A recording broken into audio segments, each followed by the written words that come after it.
निरूपा और रवीश शाम को घूमते घूमते एक खंडर में चले जाते हैं। दोनों मौसम का मजा लूट रहे थे। रवीश, कितनी ठंडी हवा चल रही है ना? हाँ निरूपा, और मौसम भी कितना अच्छा है। लेकिन यार मुझे डर लग रहा है। कैसा डर रवीश? निरूपा, एक तो हम दोनों छोटे बच्चे, और देखो अब अंधेरा भी होने जा रहा है। घर से कितनी दूर आ गए हैं हम दोनों। ओहो रवीश, तुम बड़े डरपोक हो। अच्छा चलो घर वापस चलते हैं। दोनों चलते ही हैं, तभी तेज बारिश शुरू हो जाती है। रवीश, खंडर में अंदर चलो, बारिश बहुत तेज है। दोनों भागकर खंडर में चले जाते हैं। यार पता नहीं बारिश कब खत्म होगी, और भी तेज ही होती जा रही है। हाँ यार, ये तो तेज ही होती जा रही है। निरूपा इतना बोल ही पाती है कि तभी एक बड़ा सा पेड़ टूटकर खंडर के गेट पर गिर जाता है और दरवाजा पूरी तरह से बंद हो जाता है। अब हम बाहर कैसे जाएंगे रवीश? यार कोई ना कोई रास्ता तो ढूंढना ही होगा हमें। चलो अंदर चलकर देखते हैं कि कोई रास्ता मिलता है क्या। दोनों अंधेरे में चलने लगते हैं। तभी निरूपा को एक प्रकाश दिखाई देता है, बहुत ही तेज प्रकाश। रवीश भी उसे देखकर हैरान रह जाता है। निरूपा, क्या हो सकता है वो? चलो चलकर देखते हैं। लेकिन जैसे ही दोनों आगे बढ़ते हैं तो प्रकाश खत्म हो जाता है और अचानक से गोली चलने की आवाज आती है। रवीश, वापस चलो। निरूपा, शायद किसी को हमारी मदद की जरूरत हो। चलो एक बार चलकर देख ही लेते हैं ना। तुम पागल हो गए हो क्या? सुना नहीं तुमने, वहाँ गोली चलने की आवाज आई थी। अरे यार निरूपा, क्या पता कोई हमारी तरह ही फंस गया हो और उसी ने किसी को बुलाने का ऐसा संकेत दिया हो। ठीक है, तुम नहीं मानते तो चलकर देख ही लेते हैं। दोनों डरते हुए से चलने लगते हैं। कुछ दूर पहुंचकर निरूपा रुक जाती है। रवीश, वो प्रकाश यहाँ से ही आ रहा था। हाँ यार, लेकिन वो था क्या? रवीश, उधर की तरफ देखो, कुछ मोटी सी रस्सी पड़ी है। उस तरफ जाकर देखता है। अरे निरूपा, ये तो मरे हुए सांप हैं। इनको किसने मारा होगा? सांप से भी किसी की क्या दुश्मनी? चलो इनको उठाकर दफन कर देते हैं। रवीश सांप को मिट्टी में डाल देता है और उसके ऊपर बरगद की सूखी लकड़ी रख देता है और चलने लगता है। लेकिन देखता है कि निरूपा कुछ बड़े ध्यान से देख रही है। क्या देख रही हो निरूपा? क्या है वहाँ? रवीश, देखो वो पत्थर सोने की तरह चमक रहे हैं। चलो उठाकर अपने साथ ले चले। निरूपा और रवीश उसके बहुत पास चले जाते हैं। ये सुनहरे पत्थर इतने हल्के क्यों लग रहे हैं? ऐसा लग रहा है जैसे इनमें कुछ भरा हो। यार तुम कितनी भोली हो, तुम अब भी नहीं समझी? अरे यार, ये किसी के अंडे हैं। लेकिन सोने के अंडे भी होते हैं क्या भला? राम जाने कैसे कैसे जीव हैं, इस धरती पर ही होंगे किसी के। चलो तो वापस रख देते हैं, नहीं तो कोई हम दोनों की वजह से परेशान होगा। देखो, आज हम इनको अपने साथ ले चलते हैं, कल अपने दोस्तों को दिखाकर वापस लाकर रख देंगे। ठीक है? ठीक है, लाओ मुझे दो और रास्ता खोजो जल्दी, अब अंधेरा होने वाला है। वो देखो, शायद वहाँ से रास्ता है बाहर जाने का। दोनों दूसरे रास्ते से बाहर निकल जाते हैं और अपने घर की तरफ चल देते हैं। घर जाते जाते रात ही हो जाती है। रवीश, चलो जल्दी से रुई बिछाओ, मुझे ये अंडे रखने हैं, सोने के अंडे।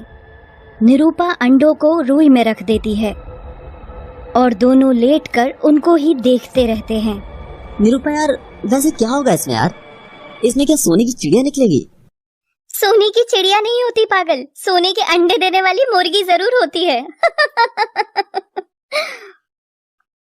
दोनों बातें करते करते सो जाते हैं। सुबह देखते हैं कि दोनों अंडे फूटे हुए पड़े हैं, सोने का कवर बिखरा पड़ा है। निरूपा और रवीश समझ नहीं पाते कि रात क्या हुआ। रवीश, मैंने मना किया था इनको लाने को, लेकिन हमारी गलती की वजह से ये फूट गए। निरूपा, अंडे फूटे नहीं हैं, उनमें से बच्चे बाहर आए हैं।